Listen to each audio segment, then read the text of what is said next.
puso. At kung isip pa kayo na maaaring lutuin nyo ngayong weekend para sa iyong family, pues dahil fiesta mood po tayong lahat, magluluto tayo ng homemade chicken inasal.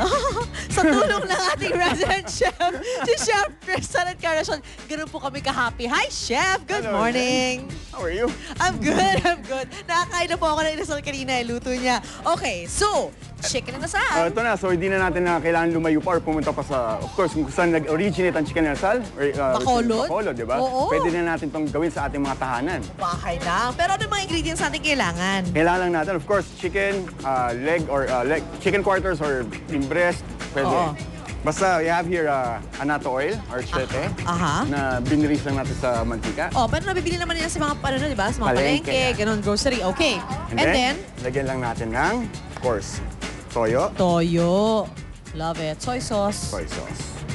Then, of course, kailangan kasi pag chicken inasal, yung may asin. Uy, oo. So, kailangan natin ng suka. Suka na medyo may kaanghangan na yan, di ba? Or they call it sinamak. Sinamak. Or sinamak. Sinamak. Alright, so i-combine nyo lang po yung tatlo. Kasi di ba, one special thing, we have to really marinate it. Kailangan talaga ibabad yan, di ba? Okay. The best, okay siya pag overnight. Pero for chicken, pwede na rin kahit 1 hour. Okay. Okay, garlic. Tapos meron tayong tanglad. Hindi kailangan durugin masyado. Hindi, basta crush lang. And okay siya pag may balat. Okay, sige. Yan. Then yung tanglad. Tanglad. And then here ito, I add a little of calamansi.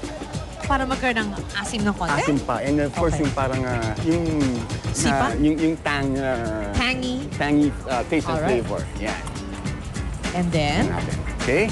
Then of course, add natin ating manok chicken. Yan. Okay, pag chicken inasal kasi, normally it's, alam natin, inasal is inihaw. Yes. Pero dapat pag inasal, dapat nakatuhog siya at inihaw at hindi buo.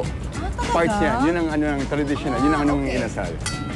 Alright, so mababarin nyo lang siya tulad itong ginawa na ni Chef kanina, nakababad na po ito. And now, pwede natin siyang lutuin. Lutuin. And then of course, pag naluto, yan. Yung ating... Ito na ang kanyang itsura. So, Chef, what makes chicken inasal different or distinct sa mga inihaw na pagkain? Kumbaga yung X-factor. Aside from the fact na Pinoy na Pinoy ito, Pinoy na Pinoy, yung asim. Oo. Andun yung asim eh. Oo. Saka of course, yung native. Kailangan, the best din, pag native ang manok. Native chicken? Native chicken is the best. Medyo payat siya, pero malasa talaga. Malasa. Native. I suggest you go for the native pag gagawin chicken inasal para ma-enjoy nyo mabuti ang sarap at lasa ng ating paborito. Isa sa paborito na sa ating bansa, sa Philippines, ang chicken inasal. Ay, kahit sa mundo ng chicken inasal, magiging mabenta yan dahil talaga sobrang Pinoy, sobrang sarap.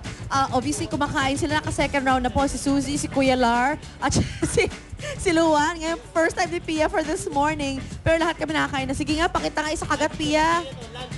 Lunch. Alright. Salamat, Pia. Tissue. Maraming salamat, Chef Tristan, syempre. At sa mga nakamiss po sa ating recipe, mababalikan niyo po yan sa aming website sa www.unanghirit.tv. Mabilis lang siyang gawin. Konti lang ingredients. Mura. Mura. Pwede pa itong pang-negosyo. Nako, I'm sure matutuwain yung mga anak niya. I'm sure matutuwa yung mga anak ko. Hello. At birthday nga pala Diane Bernardo, ang staff member natin sa Unang Hirit. Happy birthday, Diane. Sexy. Alright, mga kapuso, dyan lang po kayo. Babalik agad ang Unang Hirit.